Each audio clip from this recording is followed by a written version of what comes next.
काय कर्म असते हो. ऐका, 8:30 वाजता जो माणूस फोनवर बोललाय 8:45ला त्या माणसाचं काहीच राहिलं नाही. काय कर्म आहे हो. पाहिले ना आपल्या डोळ्यानं आपण. काय नव्हतं अजित दादांकडे, काय नव्हतं. आणि खरं सांगू का, बऱ्याच जणांच्या बातम्या आहेत अजित दादा आता माग ते बऱ्याच जणांना दादा वापस येतील, काही होईल, हे होईल, ते होईल. ऐका ना, पण एखादा माणूस आपल्यातून गेला ना, तो माणूस कायमस्वरूपी जरी आपल्यातून देहानं गेला असेल, त्याच्या कर्तृत्वानं उरत असतो.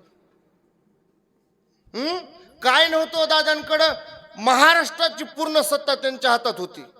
नोहे नोहे त्या दिवशी मी रिपोर्ट वाचला, महाराष्ट्राच्या एकूण संपत्तीपैकी 2% संपत्ती एकट्या पवार घराण्याची. म्हणजे या पांगरी गावामध्ये 100 एकर रान असेल तर त्याच्यापैकी 2 एकर कोणाचं? पवार घराण्याचं. एवढी प्रॉपर्टी त्यांच्याकडे. काय कामाला आलो? मेरू तुल्य पृथ्वी दिदिला सुवर्ण न मिळे एक क्षण नरदेह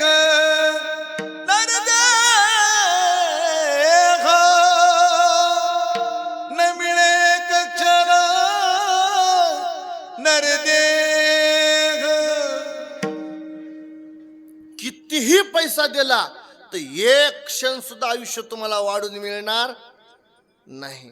म्हणून ऐका, जेवढं आयुष्य आहे ना तेवढं आनंदात जगा. तुम्हाला चांगलं व्हायचंय ना, आपल्याला देवानं जेवढं आयुष्य दिलंय ना तेवढं आनंदात जगा. याच्या त्याच्या काड्या करण्यामध्ये आयुष्य जगू नका.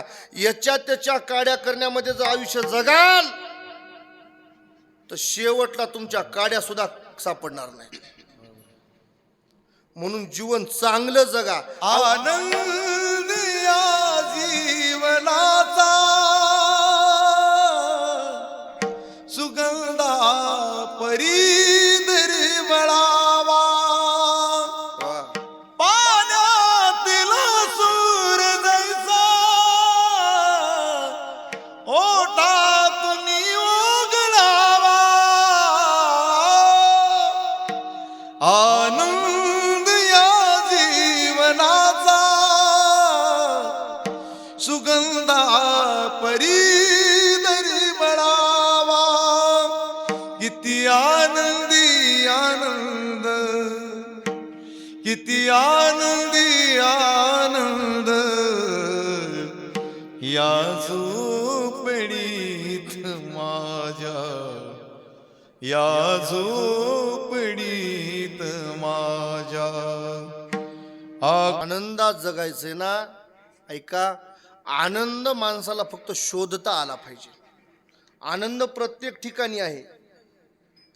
आपल्याला फक्त काय शोधता आला पाहिजे? आनंद शोधता आला पाहिजे. ऐका, जीवन जगत असताना गड्या हो, ऐका, कशाला घाबरा न घाबरा, पण कर्माला घाबरा.